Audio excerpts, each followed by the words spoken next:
Zagny koragna mahakasika ny marketing d'affiliation ino moa zay? Tamin'izaho voalohany koa naregny raha zegny gagagaga satria raha tsy ary regny sofiny affiliate marketing.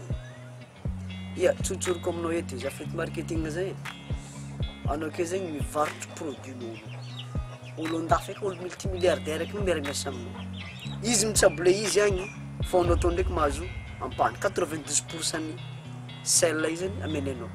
Azalahy. Nefa anao tsy mikofo nagnamboatra raha izy maty tsy velogna nagnamboatra raha fô vity raha avake zany anao mahazo 92%, 8% 9% ninanjy izy nagnamboatra izy.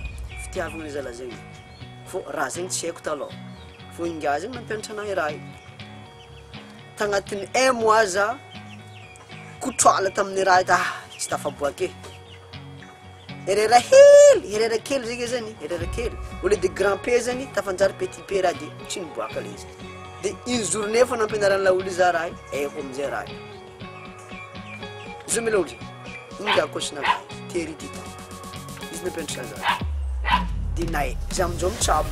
Miara-miasa amolo boka tek zaza. Afa nagnova, fa mbola tsy maro. Amizao izy fa commence meka maratra. Petraka andrano, tsy mila mandeha andafy. Madagasikara gety miova dollar. Milatsika tonga de compte banque no raha de mangala carte many. Karan'zay. Tsy manao zegny isy mbola ety antitra. Mbola iola olo. Tian'izy mbola velogno ke, tsy anarizy afriagna zo faty. Ino tsy ino ko amitsika io. Tsy fantsika afriagna no andeha afriagna zany de tsy mainka amitsika fô tian'izy mbola velogno ke zany araroto. Izy magnatoran'zay. Izy koa stare za koa mbola akeo. Za fa may. Tsafa za. Atoroko anao izy. Fa amizay fotoagna zany tsy maintsy magnefa lera fôtony amizao tsisy lera very. Sarotry moko fotoagna amizao. Ke anao zany mila magnefa amin'ny fotoagna. Zay mazava. Izy tsy mandany fotoagna lava be. Karaha nataoko zany, za nampianategna 1 mois telopolo andro fa tsy tafaboaky. Fô une journée fô nanovana raha boum. Ça marche. Azalahy. Aravagna zay.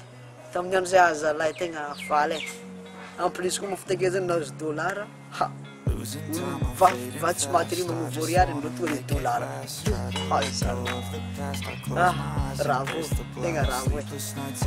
Karan'zay zany izy. Ianare, izy afaka atao tanàgna eto. Tsy pas la peine andeha aketo fôna magnova dollar.